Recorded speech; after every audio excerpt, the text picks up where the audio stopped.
దేవునామానికి స్తోత్రాలు. మీ అందరికీ ప్రభువైన యేసుక్రీస్తు నామములో వందనాలు.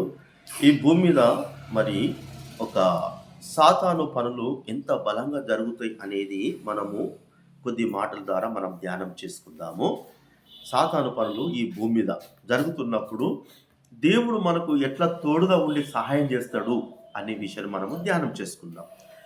ద్వితీయోపదేశ కాండము 20వ అధ్యాయము 4వ వచనాన్ని మనం చదువుదాం. 20వ అధ్యాయము 4వ వచనము మనము ముందుకు కొనసాగుదాము. 20వ అధ్యాయము 4వ వచనము ద్వితీయ. సరే, నేను చదువుతా. 162 పేజీ నంబరు. వారి ముఖము చూచి బెదరకుడి. మీ కొరకు మీ శత్రువులతో యుద్ధము చేసి మిమ్మల్ని రక్షించువాడు మీ దేవుడైన యెహోవా. దేవునికి స్తోత్రం. అందరూ చెప్పాలి. దేవుడు ఏమంటున్నాడు? మీ శత్రులతో యుద్ధము చేసి. ఎవరు చేస్తారట? దేవుడు చేస్తారట. ఎంత గొప్ప విషయం అంటే, మనకు ఎప్పుడు చూసినా చిన్నదో పెద్దదో యుద్ధం అనేది ఉన్నది. Praise the lord. ఎప్పుడు చూసినా మాకైతే రోజు యుద్ధమే, పూటకు యుద్ధమే. ఎటు చూసినా ఏదో ఒక సమస్య. ఇక్కడ దేవుడు ఏమంటున్నట్టే, మిమ్మును రక్షించువాడు మీ దేవుడైన, అంటే దేవుడే మనం రక్షిస్తాడట. దేవునికి స్తోత్రం. అంటే మనకు ఎప్పుడుకి మనకు యుద్ధం అనేది ఉన్నది. ఎప్పుడున్నదంటే దానికి టైం అంటూ లేదు. పొద్దున ఒక యుద్ధం ఉంటుంది, మధ్యాహ్నం ఒక యుద్ధం ఉంటుంది, సాయంత్రం ఒక యుద్ధం ఉంటుంది, ఇంట్లో ఒక యుద్ధం ఉంటుంది, బయట ఒక యుద్ధం ఉంటుంది. ఏ ప్రకారంగా ఉంటుందో మనకు తెలియదు, కానీ మనకు దేవుడు తోడుగా ఉండి రక్షిస్తారంటున్నాడు. ఇక్కడ యెహోషువ 1వ అధ్యాయం 9వ వచనం గమనించినట్లయితే, యెహోషువ గ్రంథం 1వ అధ్యాయము 9వ వచనము. 1వ అధ్యాయము 9వ వచనం. 170. ఇప్పుడు మనం ఎలా ఉండాలట? ధైర్యంగా ఉండాలి. కొన్ని శ్రమలు, కొన్ని సమస్యలు వచ్చినప్పుడు మనకి ఏమైతుంది? ధైర్యం జడిపోతుంది. కానీ దేవుడు ఏమంటాడు? ధైర్యముగా ఉండుము. నెక్స్ట్, దిగులు పడద్దట. ఏం జరుగుతుందో, ఎట్లా జరుగుతుంది, మనము జడియద్దట. ఇంకా నీవు నడుచు మార్గం అంతట్లో నీ దేవుడైన యెహోవా నీకు తోడై. దేవునికి స్తోత్రం. ప్రతి మార్గములో దేవుడు మనకు తోడుగా ఉండి మనతో పాటు దేవుడు నడిపిస్తాడట. Praise the lord. ఇప్పుడు మనకు నిరీక్షణ ఉన్నది. ఒక కాడికి మనము చీకట్లో పోతున్నప్పుడు ఏమవుతుంది? ఆమె చెయ్యి పట్టుకొని మనమే నడిపిస్తా అంటాం. ఎందుకంటే ఎట్లా మనం నడిపిస్తామో దేవుడు కూడా మనకున్న ఏ పరిస్థితులు కూడా, అంటే జడిసే పరిస్థితులు వస్తాయి, మనకు ధైర్యం జడిపోయే పరిస్థితులు వస్తాయి, దిగులు పడే పరిస్థితులు వస్తాయి. కానీ దేవుడు మాత్రం ఏమంటున్నాడు? నీకు తోడుగా ఉంటాను అంటున్నాడు. దేవునికి స్తోత్రాలు. ఇక్కడ ఆది కాండము 11వ అధ్యాయం 4 నుంచి 6 వరకు మరొకసారి చూద్దాము. 11వ అధ్యాయము 4 నుంచి 6 వరకు. ఆది కాండము 11వ అధ్యాయం 4 నుంచి 6 వరకు. మరియు వారు మనము భూమి అంతంతటా చెదిరిపోకుండా ఒక పట్టణమును ఆకాశం అంటే శిఖరము గల ఒక గోపురమును కట్టుకొని పేరు సంపాదించు కొందుము రండని మాటలాడుకొనగా, యెహోవా నరుల కుమారులు కట్టిన పట్టణమును గోపురమును చూడదిగి వచ్చారు. ఇక్కడ చూడండి, ఈ భూమి మీద సీనారు మైదానములో ఒక బాబేలు గోపురమును ఒక నిపుణుడంటే కడుతున్నాడు. ఎట్లా మాట్లాడుతున్నారు వాళ్ళు? ఆకాశానంటంతా ఒక గోపురమును కట్టుకుందామని చెప్పేసి వాళ్ళు అనుకుంటున్నారు. అలా అనుకున్నప్పుడు దేవుడు చూస్తుంది వచ్చాడు. వచ్చి మళ్ళీ ఏం చేసింది తెలుసా? సపరేకున్నాడు. వాళ్ళు ఈ బాబేలు గోపురమును కట్టిండ్రు. ఎక్కడ కట్టిండ్రు? ఆకాశము దాటిపోయేంత కట్టిర్రట. అయితే ఇక్కడ వీళ్ళు కడుతున్నప్పుడు నేను నాకు కొద్దిగా గూగుల్లో గుర్తు చూసిన, ఎన్ని రోజులు కట్టిండ్రంటే ఒక 2 సంవత్సరాల నర పట్టింది అని చెప్పేసి ఆ గూగుల్లో నాకు చిన్న ఇన్ఫర్మేషన్ దొరికింది. 2 సంవత్సరాల నరలో పెద్ద గోపురం కట్టిరారు. మరి ఇప్పుడు పునాది వేస్తున్నప్పుడు, మట్టి విసుకుతున్నప్పుడు, నీళ్లు ఓడుతున్నప్పుడు, 1 అంతస్తు 2 అంతస్తులు 3 అంతస్తులు వస్తున్నప్పుడు దేవుడు ఏం చేసిండు? అంతే కదా. అంటే దేవుడు చూస్తాడు, సప్పుడేకున్నాడు.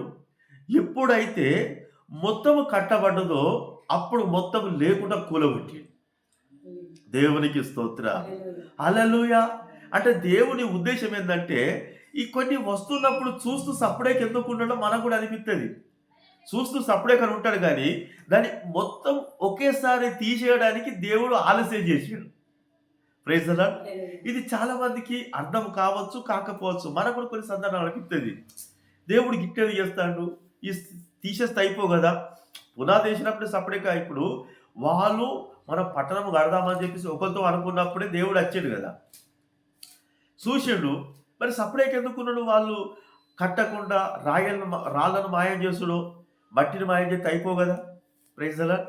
కానీ చూడు దేవుడు ఎందుకు చూస్తున్నాడంటే మొత్తం ఒకసారి లేకుండా ఖతం చేయడానికి.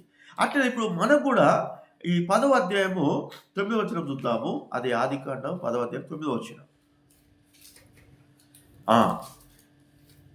అతడు యెహోవా ఎదుట పరాక్రమము గల వేటగాడు. చూడండి, ఎవరటైనా దేవునికే వ్యతిరేకంగా ఉన్నాడట.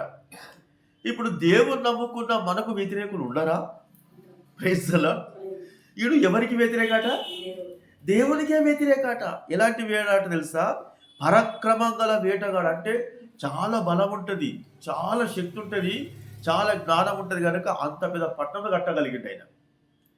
అతను దేవునికే వ్యతిరేకంగా ఉన్నాడు కనుక ఇక్కడ చూసినట్లయితే మరి మనకు కూడా అలాంటి వ్యతిరేకతలు కూడా ఫస్ట్ దేవునికి వచ్చినాక మనకు కూడా అర్థం మనం అనుకోవడానికి ఈ వాక్యం. Praise the lord. ఇక్కడ మొదటి సమూయేలు గ్రంథము 17వ అధ్యాయం 4వ వచనం మనం చూద్దాము. 17వ అధ్యాయం 4వ వచనం. మొదటి సమూయేలు గ్రంథం 17వ అధ్యాయం 4వ వచనం.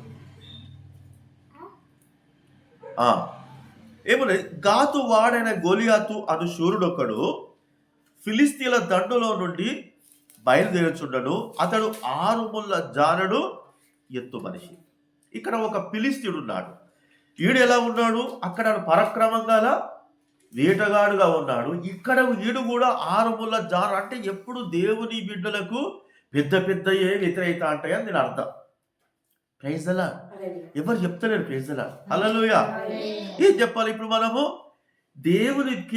దేవుని బిడ్డలకే పెద్దయి. అక్కడ వాడెవరు? పెద్ద బాబేలు గోపురం కట్టాడు. ఇక్కడ వీడు 6 ముళ్ళ జానడు గల ఎత్తు మనిషి. వీడు ఏం చెప్తున్నాడు చూద్దాం మరొకసారి. 16వ వచనంలో ఆ ఫిలిస్తీయుడు ఉదయమున సాయంత్రమున బయలుదేరుచు 40 దినములు తన్ను తాను అగుపరుచుకొనెను. అంటే ఈ ఫిలిస్తీయుడు అంటే ఎవరు? 6 ముళ్ళ జానడు ఎత్తు మనిషి. అంటే ఇప్పుడు మనం 6 ముళ్ళ జానడు అంటే ఒక 7 అంతస్తుల బిల్డింగ్ ఎంత పెద్దగా ఉంటుంది? అంత పెద్దోడు అటాడు. అర్థమైంది కదా. ఈ రూమ్ అంతా వెడల్పుంటాడట. ఎత్తున్నాడు మరి ఆడు, చాలా పెద్దగా ఉన్నాడు. వీడు ఏం చేస్తాడట? 40 రోజులు ఈ ఇశ్రాయేలు ప్రజలను బెదిరిస్తాడట. ఎన్ని రోజులు? 40 రోజులు. వాడు నేనే గొప్ప, నాతో పోట్లాడ రండి అంటాడట. మరి దేవుడు ఏం చేస్తాడు? Praise the lord. చెప్పాలి మీరు, దేవుడు ఏం చెప్తాడు? చూస్తే ఎందుకు సప్పుడేకుంటాడు? అంతే కదా. 40 రోజులు బెదిరిస్తున్నప్పుడు మొదటి రోజు వచ్చి కథ చెప్తే అయిపో కదా. కానీ ఏం జరిగింది తెలుసా? దేవుడికి స్తోత్రాలు. ఇక్కడ మనకు మరి 16వ వచనం కూడా చూద్దాం. 16 చదివినాం కదా మనము. 50 వచనం. 50 వచనం. వాడు బోర్ల పడగా దావీదు పరిగెత్తుకొని పోయి ఫిలిస్తీయుని మీద నిలుచుండి. చూడండి, ఈ 40 రోజులు దేవుడు సప్పుడేకున్నాడు. ఒకసారి మొత్తానికి వెళ్ళి కూడా కథం చేయడానికి దేవుడు ప్లాన్ చేశాడు. Praise the lord. అక్కడ కూడా ఆ బాబేల గోరమ్మ కడుతున్నప్పుడు దేవుడు సప్పుడేకున్నాడు. మొత్తం అయినాక కథం చేసి పడేసాడు. ఇక్కడ కూడా 40 రోజులు బెదిరిస్తానికి సప్పుడేకున్నాడు. మొత్తం లేకుండా కథం చేసాడు. అంటే దేవుడు మొత్తం లేకుండా కథం చేయడానికి ఆలస్యం చేస్తాడని మనం అర్థం చేసుకుందాం. Praise the lord. ఎలాంటి వస్తాయి? మనకు పెద్దవి వస్తాయి. అక్కడ బాబేలు గోపురం చాలా పెద్దది. ఇక్కడ ఈయన ఫిలిస్తీయుడు కూడా ఎలాంటి వాడు? చాలా పెద్దవాడు. 2వ తిమోతి చదివి మనము ముగించుకుందాం. 2వ తిమోతి 4వ అధ్యాయము 17వ వచనం.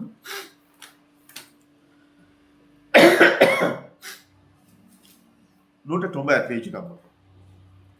అయితే నా ద్వారా సువార్త పూర్ణంగా ప్రకటించబడు నిమిత్తమును అనేజనులందరూ దాని విను నిమిత్తమును ప్రభువు నా ప్రక్క నిలిచి నన్ను బలపరచను గనుక నేను సింహము నోట నుండి తప్పింపబడింది. సరే, ఇక్కడ చూడమ్మా, మీరు అందరు చూడండి, మీరు చెప్పండి.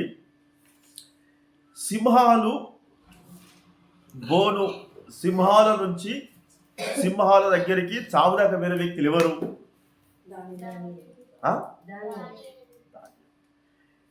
దానియేలు ఒక్కడేనా?